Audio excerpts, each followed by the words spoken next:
How are we, you handsome lot? Well, I don't really know what day it is this video is going to upload because it might take a little while because I have got a little 2013 Peugeot 208 which has had a little bit of a thermal incident. Now, the customer complaint in this vehicle was a car filled full of smoke and it worried her and she drove it straight here. And anyway, we've had a little look and it is all to do with the heating, with the interior fan motor. I haven't started this job, but I have certainly got to finish it off. Now, do you like that word I used a couple of minutes ago, thermal incident? My mate Rob, the VW mechanic, if you don't follow him already, go and give him a subscribe. He does do a lot of Volkswagen stuff and he's very, very knowledgeable. If we have a little look at this car, the main wiring loom going up to the heater, right up here, has melted, but it has been bodged before, and I don't know who the heck has done this. I'm surprised this hasn't caught fire or smoked or smouldered sooner. I'm going to put my camera down and we're going to use two hands to get this taping done. I think my silence says it all. You aren't going to believe this. What has somebody joined that wire with? What?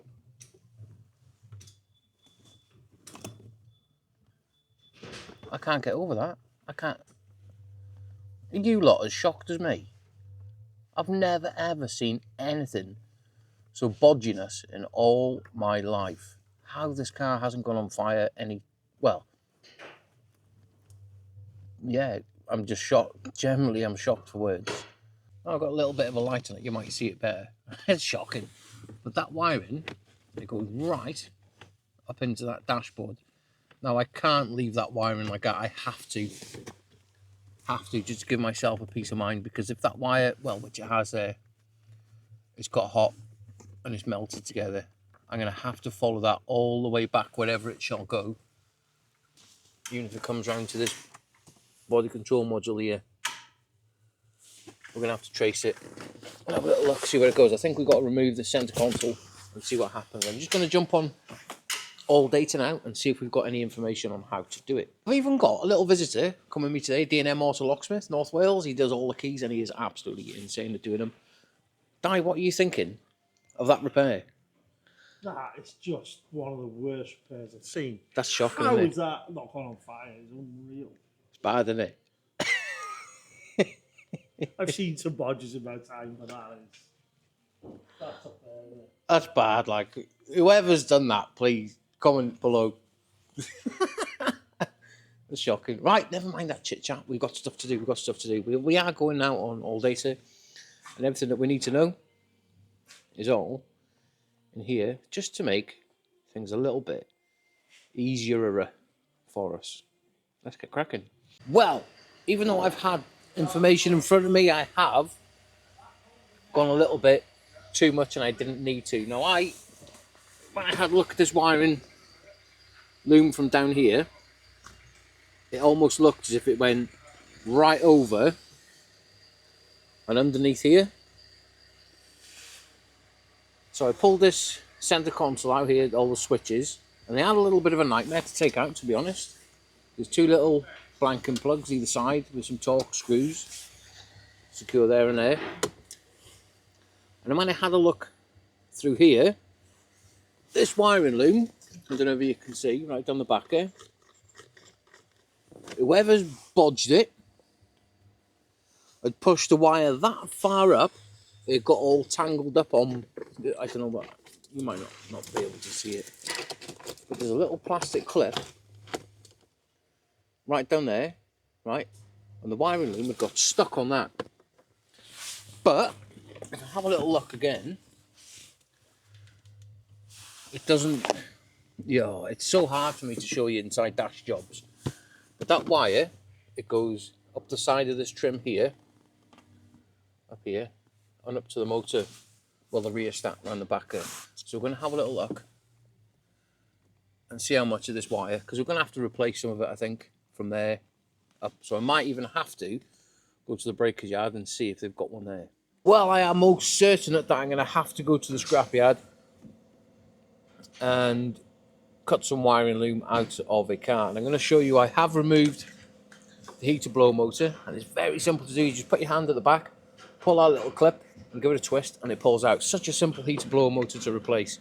Now, you can see that that pin has pulled out. I don't know whether you lot can see in there, but the actual plastic plug has melted. Now, I'm not happy about leaving that wiring loom in there, so what I'm going to have to do is try and get me light in there. I'm going to have to, what I call, unstitch it off the rest of the wiring loom and just replace these two wires going from, I might cut it further back down here or even down here somewhere and put a good wiring, because I think from factory there is a plug there, and what somebody's done, they've cut the plug off, done away with it, and I've just been told now that that earth wire, that was just generally twisted together. Very bad. This is very, very bad. After about 40 minutes of splicing and cutting little bits of insulation tape from around the wiring loom, we have now unpicked it all. Now, what I've done, I've just pulled the wiring loom from underneath this trunk in here. We've cut it back because we will be joining it by there. Now I have, if I can just get me light in there to show you, but it's staying there. I have unpicked it all from the rest of the wiring loom, but I have had to cut the two wires off this plug, and I'll show you why now, because it comes as one loom and then it goes down to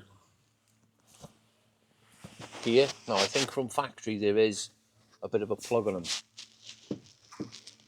but I'm going to have to go to the scrapyard, I think, in the morning, because it is now, what time are we on? 4:05 on a Friday, and there's nothing that I can do, and I'm certainly not going when it's starting to get a little bit dark. So we're going to go in the morning, but that's what I need to find. I can splice them two wires in. That's not going to be a big issue, but I could never leave this wiring in knowing that it's had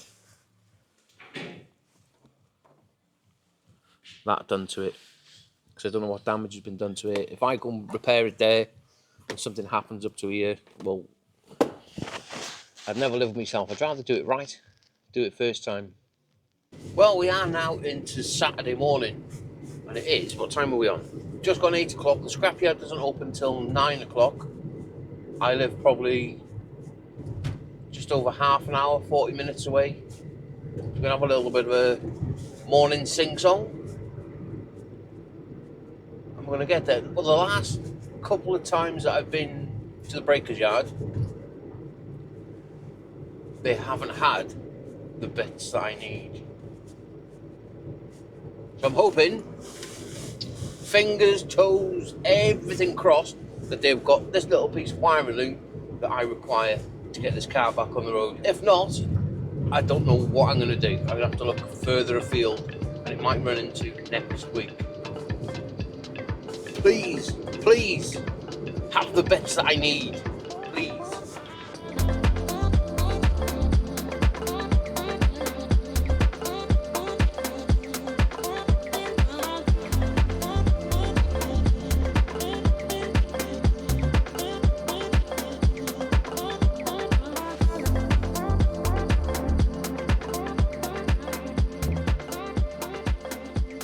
That's it, we are now at the scrapyard. I have found the vehicle we need to get the bits off. Should we jump inside and get the glove box out, and see if we can get some wiring? Although it might be different because ours has got a touch button and these have got dials. We'll have a little look. Well, it is looking rather promising. You can see that plug that was burnt?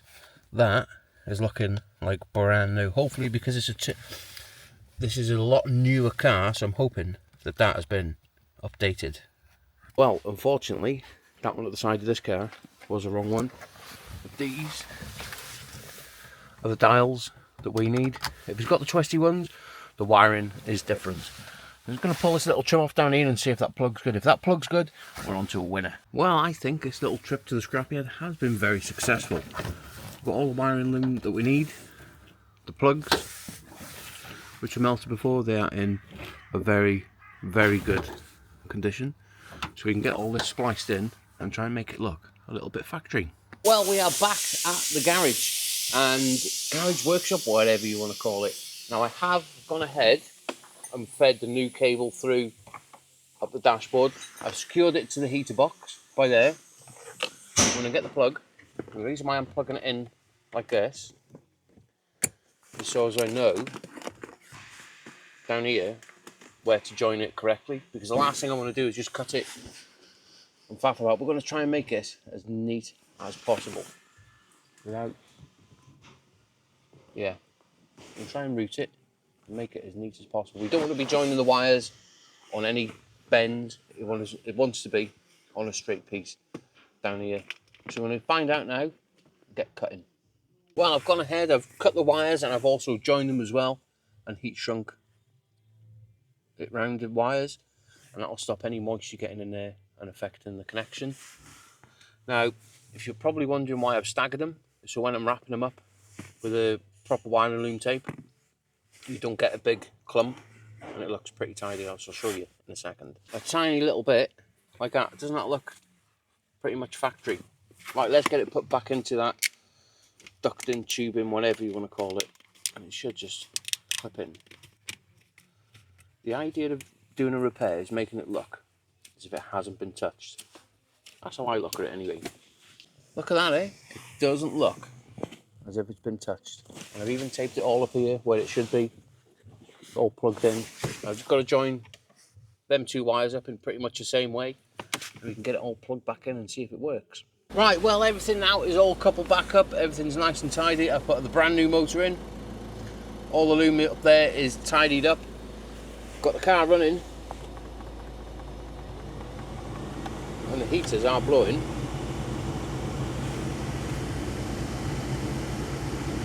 Nice and perfect.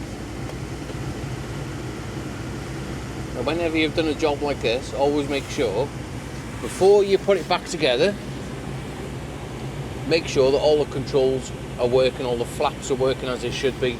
But I'm happy with that, and I think what I'm going to do is let the car tick over, get up to temperature, and while I'm putting everything back together. Well, this car now is all back together. All we have, you know what? We haven't got one screw left over, believe it or not, considering I didn't take it apart. But however, I'm just going to grab the Hoover and give it a little bit clean, wipe my mucky paw prints down wherever I've been. But however, I'm kind of gutted because I've been to the scrapyard this morning with my camera and I have lost my wide angle lens. So I am absolutely gutted about that. I might take a trip back down there and have a little look on the roof of the car where I left it. But right, let's get my little Hoover and give it a little bit of a clean. Just with a little bit of magic, that car now is all back together. Everything's nice and clean and looking presentable. Now, if you do not know what you're doing when you're repairing electrical items, please, please, please do not get involved. Take it to somebody, pay that little bit of money and get it done correctly. Because this customer, they could have lost their car because of somebody's absolutely shocking repair. Now, I've never ever seen anything so bodginess in all my life. I'm going to go home now, have a little bit of a bath. I have finished for the week, have a bussy, chill out with the family and look forward to next week's shenanigans down in London. Please, if you've liked the video, please hit that like and subscribe button. And I will see you next week at some point. I hope you all have a mint weekend. Take it easy and let's get it sent.